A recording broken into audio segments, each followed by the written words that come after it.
dibantu jawab pertanyaan Pak ya. Kalau Bapak itu masak, maka orang akan mengatakan bahwa masakan Bapak itu enak. Dulu waktu SMA di rumah di kampung sering masak, sekarang ya istri nggak pernah lagi. Ya. Dulu itu ada yang komentari makanan Bapak, masakan Bapak itu enak. Mungkin saja, saya nggak ingat. Ya. Ingat nggak waktu kecil dulu pernah hampir tenggelam di air, nggak tenggelam terus hilang, tapi pokoknya di sungai sampai sampai minum air di sungai pernah mandi di sungai. Dan memang dari kecil suka mainnya itu air, hujan-hujanan atau apa itu. Sebenarnya suka tapi nggak boleh sama orang. Iya. Ini pertanyaannya tentang kesukaan jiwa. Kalau dilarang orang tua itu soal lain. Iya. Sering ragu-ragu ngambil keputusan, Pak. Suka berpikir ulang. Iya terus dipikir lagi apa itu ya. Iya, kemungkinan besar begitu. Iya. Karena Bapak suka menganalisis sesuatu. Iya, artinya cari informasi yang lebih lengkap. Iya. Akhirnya untuk mengambil keputusan itu bisa lambat. Ya, sebenarnya saya maunya cepat, tapi kadang-kadang teman-teman itu yang akhirnya memberikan informasi yang lain dan akhirnya jadi terlambat. Belum pernah mengalami sakit panas tinggi gitu Pak? Kemungkinan iya, tapi saya nggak ingat benar. Atau persisnya pernah ada gejala-gejala para tipes atau tipes gitu? Tipes pernah. Ya sudah. Itu mesti panas tinggi itu. saya konkretkan aja. Iya.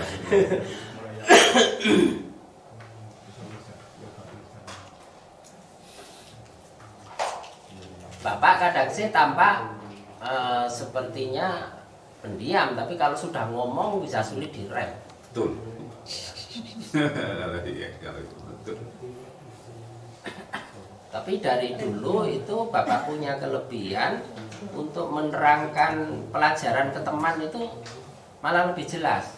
Iya, karena jadi teman itu diterangkan gurunya nggak ngerti, Bapak yang menerangkan ternyata bisa menerima. Ya waktu di SMA gurunya satu kelas nggak ada yang ngerti, saya jelaskan ulang setelah gurunya pulang. Iya. Asisten guru.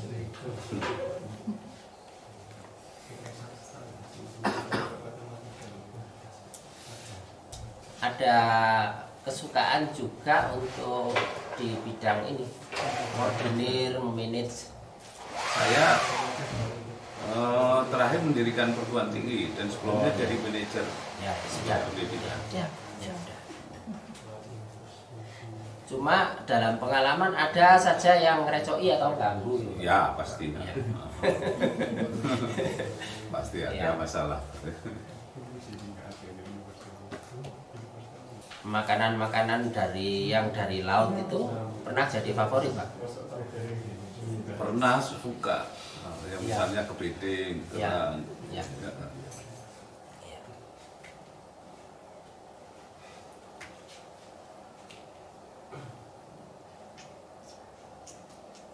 Nah, ini yang saya terangkan itu ciri-ciri atau karakter dari Al-Quran yang ada di juz 21. Jadi pertanyaan-pertanyaan begini saya ambilkan dari juz 21. Karena itu yang menjadi juznya Bapak. Lebih lanjut nanti Bapak pelajari sendiri Al-Quran juz 21. Disitulah cermin pribadi Bapak. Jadi baca Al-Quran itu untuk berkaca diri. Seperti inilah keadaan saya, berbagai sifat yang ada pada diri saya, baik yang positif maupun negatif, sehingga bisa diantisipasi dari awal. Itu hikmah disingkapkannya juz itu untuk pengenalan diri lebih bagus, sehingga lebih bisa mengarahkan diri arahnya ke sana. Nah, semuanya mengenal diri dan mengarahkan diri arahnya ya untuk lebih dekat ke Allah. Ya, assalamualaikum. Eki. Waalaikumsalam warahmatullahi wabarakatuh. Tolong dibantu menjawab pertanyaan saya ya. Ini untuk menyingkap juz pribadi. Ya, kalau Al-Qur'an itu dibagi sejumlah juz, ternyata kemudian diketahui hubungannya bahwa juz itu juga ada pada manusia. Jadi karakter manusia itu akan sesuai dengan juznya. Dan juznya itu sesuai dengan juz Al-Quran. Nah sekarang ini kita cocokkan. Apa benar Egi sering ragu-ragu mengambil keputusan? Oh, iya. Suka menganalisis, segala sesuatu dianalisis, akhirnya keputusannya jadi lama. Yang sudah diputuskan ditimbang-timbang lagi. Kadang iya, kadang enggak sih, Bang. Ya, tapi lebih sering ya. Ya. Pernah kelelep di air enggak? Pernah. Iya banget, sering kayaknya. Oh iya. Termasuk yang berkali-kali ya. Ya. Ini karena ada jiwa Nabi Yunusnya pada dirinya. Ya. Jadi Egi ini ada jiwa Nabi Yunus pada dirinya. Nah, karena itu mesti pernah punya pengalaman kelelep di air. Karena itu juga kadang-kadang itu mudah muncul rasa putus asa walaupun bisa bangkit lagi. Iya banget. Ya. Kalau kecil itu pada orang tua itu gampang ngambekan. Ngerti istilah ngambek atau enggak? Meracun. Iya, benar itu. Ya. Itu dari dasar jiwa Nabi Yunusnya itu yang sedang muncul saat itu. Juga mestinya ini ada kesamaan dengan Edo tadi, yakni punya kepekaan pada dunia gaib. Jadi karena itu, misalnya pernah mengalami nggak? Misalnya di rumah sendiri, sepertinya ada orang tapi ditengok nggak ada. Atau mungkin jalan malam-malam, sepertinya ada di belakang yang ngikuti tapi ditengok nggak ada. Enggak pernah sih, alhamdulillah enggak. Iya. Cuman kalau lagi emang berasa ya kayak serem-serem merinding itu ya. Iya, kalau tempat-tempat tertentu itu punya kepekaan. Oh, sepertinya ini ada unsur-unsur dari yang gaib. Ya. Kadang-kadang itu lagaknya itu tidak memperhatikan, tidak mendengarkan. Sepertinya tidak mendengarkan, tapi ternyata ngerti. Tapi apa? Misalnya ada apa itu penjelasan, ada orang yang sedang menjelaskan atau ada orang yang bicara, sepertinya itu tidak memperhatikan, tidak mendengarkan, tetapi ngerti. Iya betul. Ya. Ini kan posisi yang nggak punya serius saja ini nangkep langsung. Ya. Punya kemampuan untuk menerangkan pada orang secara lebih sistematis dan jelas. Contohnya begini, misalnya punya teman, diterangkan gurunya, itu dia nggak ngerti. Tetapi Egi kemudian menerangkan, teman itu ngerti.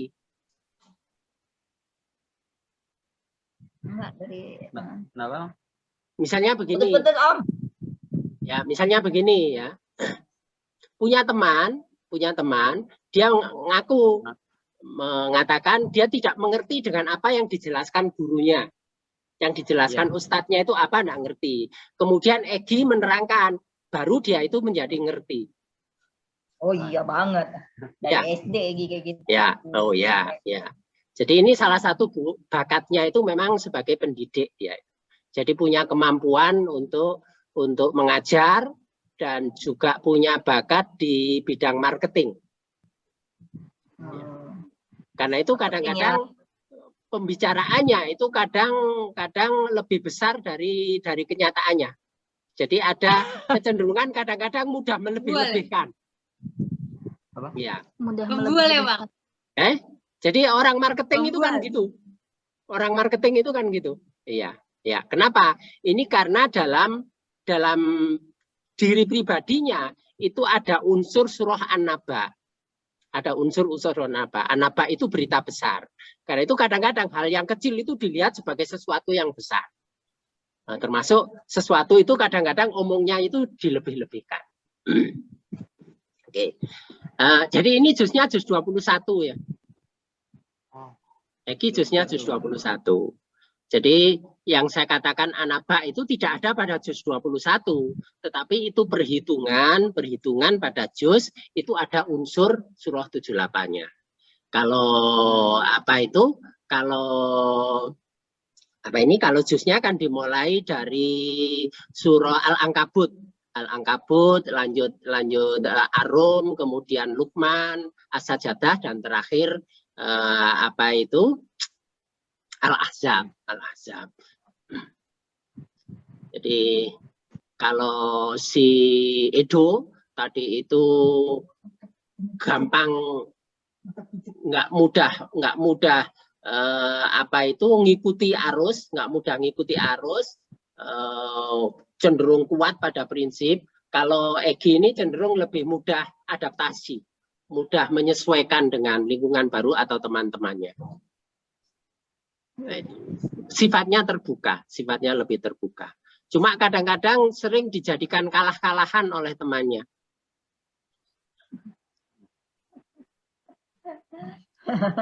Iya. Ya, nah, itu bisa merasa atau enggak. Tapi ada kecenderungan temannya itu begitu. Pokoknya sudah yang nggak enak-enak diserahkan pada Egy aja. Misalnya kerja kelompok, biar Egy aja ngerjakan sendiri. Misalnya seperti itu. Di kantor juga begitu, Bang. Oh gitu. Di kantor. Oh iya. Iya. Sama Egy mau dan mampu, kasih ke Egy, kasih terus Egy. Iya, dimanfaatkan. Kalau dikasih tugas, dikasih ini, ayo aja kerjakan. Bisa nggak? Bisa. Iya. Jadi kerjaan udah. Iya. Ya, itu kalau juznya sering dibaca tanpa melalaikan juz yang lain, insya Allah nanti pengaruhnya kuat pada diri. Salah satu kelemahannya, Egy itu agak rentan di daerah THT. Jadi pada masa pancaroba itu mudah kena ya pilek, batuk, sariawan, sejenis itu. Kelemahannya pada THT secara fisik. Tetapi punya kelebihan pada ini, jempol. Ya, punya kelebihan pada jempol. Ya ini. Kenapa jempol? Ya ini kalau digunakan untuk memijit enak. Oh iya benar. Ya, dan punya daya sembuh yang tinggi. Egy dijadikan tukang pijit. Jadi punya daya penyembuhan yang tinggi pada jempolnya itu. Kalau agamanya rempurung sholat terbina baik, puasa terbina baik, terus pokoknya yang bisa lampu terbina baik. Kelebihan Egy itu di jempol bisa menyembuhkan penyakit. Jadi mama sakit itu pijat aja sama tangan Egy, insya Allah tuh sembuh. Kelebihan Egy itu di jempolnya. Ya udah lagi, jadi tukang pijit lu, Ki. Egy hafal Quran enggak? Hafal Quran enggak? Oh, enggak semua gitu. Enggak semua. Hafal tapi enggak. Juz 19 hafal enggak? Juz 19 hafal enggak? Enggak, Bang. Oh iya. Kalau misalnya hafal juz 19, mijiti mama itu sambil dibacakan juznya. Juz 19 mamanya. Iya. Hafal di luar kepala ya, Ki? Lagi hafal ya, Ki. Gimana? Hafal di luar kepala ya? Di luar kepala. Hafal di luar. Iya. Kalau Abang Lutfi ini hafalnya bahwa Al-Qur'an 30 juz. Jadi saya itu hafal Al-Qur'an itu 30 juz. Ya. Oh iya, benar. Iya, Al-Qur'an itu 30 juz, hafal itu. Benar Bang. Oke, sama kalau kayak gitu Bang. Sama kan? Sama. Hafal Al-Qur'an 30 juz. Ya, Ustaz. Ini anak Ustaz, satu lagi Ustaz, apa? Ya. Ini yang paling cantik solehain Ustaz. Oh, alhamdulillah, iya. Mbak Ella dokter umum atau spesialis? Saya dokter umum, Ustaz. Oh ya, alhamdulillah. Baik, ini siapa ini? Mbak siapa namanya? Juwairiyah. Ya. Apa benar pernah lagi belajar renang atau apa? Akhirnya seperti mau tenggelam, akhirnya minum air gitu. Pernah. Ya.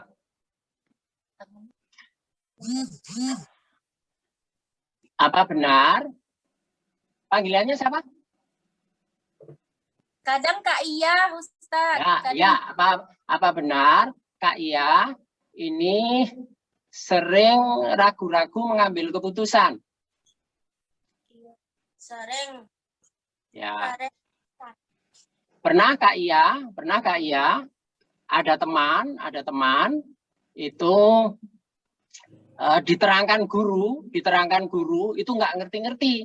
Tapi ketika Kak Iya yang menerangkan pada temannya itu mengatakan, oh jelas.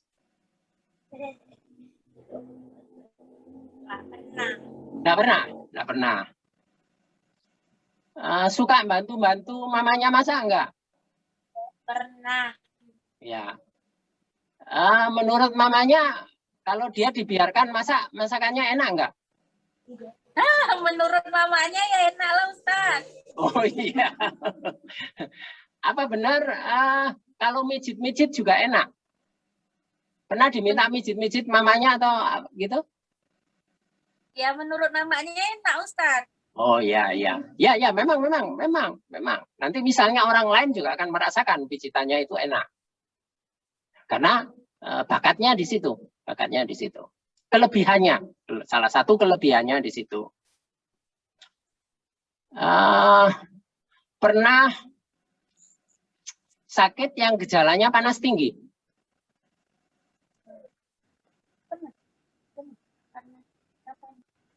Mamanya aja yang jawab, nggak apa-apa. Lupa, apa pernah ya? Lupa, waduh, mamanya lupa, dokter lupa anaknya sakit, gimana? Ya. Demamnya nggak tinggi ya. kali, Ustaz. Demam tinggi, terus sampai teriak-teriak, semacam halusinasi, pernah timbul semacam itu?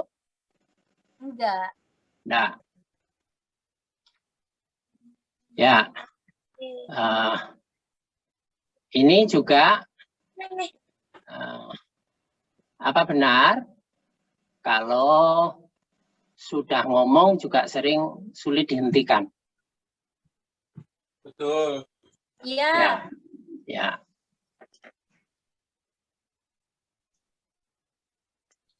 Seneng ini mengkoordinir teman-temannya enggak? Iya. Jadi bos. Oh gitu. Ya, ini jusnya 21 ya. Satu lagi. Pernah mengalami enggak Kak Iya? Halo Kak Iya. Pernah mengalami enggak waktu jalan sendiri, misalnya malam-malam pernah jalan sendiri, terus perasaannya seperti ada yang mengikuti di belakang, tapi ketika ditengok tidak ada? Enggak pernah. Atau di rumah atau di tempat tertentu merasa ada orang lain tapi padahal ternyata tidak ada. Pernah dialami enggak? Di rumah pernah sekali, Ustaz. Oh ya, sudah cukup. Ya, jusnya jus 21 ya. Masya Allah. Ya, itu sering dibacakan Quran itu ya. Karena sudah ada yang hadir ke rumah. Yang hadir ke rumah. Iya, ya itu Kak Iyanya melihat itu. Ya. Ya, semua rajin membaca jusnya. Insya Allah dia nanti akan nyingkir. Jadi yang juz 21 itu maksudnya bagaimana, Ustaz? Ya, nanti dipelajari isi juz 21 itu. Oh iya. Ya, sering dibaca tadi, dibaca huruf aslinya, Al-Qur'annya, nanti lebih lanjut dibaca artinya untuk menyelaraskan perilaku sehari-harinya dengan pesan-pesan yang ada di juz itu. Ya. Ketika membaca arti untuk menyelaraskan perilaku sehari-hari dengan isi yang terkandung pada juz itu. Nah, tetapi untuk menambah kekuatan energi rohani itu membaca Al-Qur'annya. Gitu ya? Insya Allah. Cukup ya? Ya, baik. Oke, ya. Makasih, alhamdulillah sudah selesai. Kita akhiri. Nah, ini karena hostnya ini namanya juga Mbak Ella ini. Mbak Ella, kita akhiri ya. Iya. Ada tambahan dari Pak Sihab? Kalau ada, monggo. Enggak lah, cukup.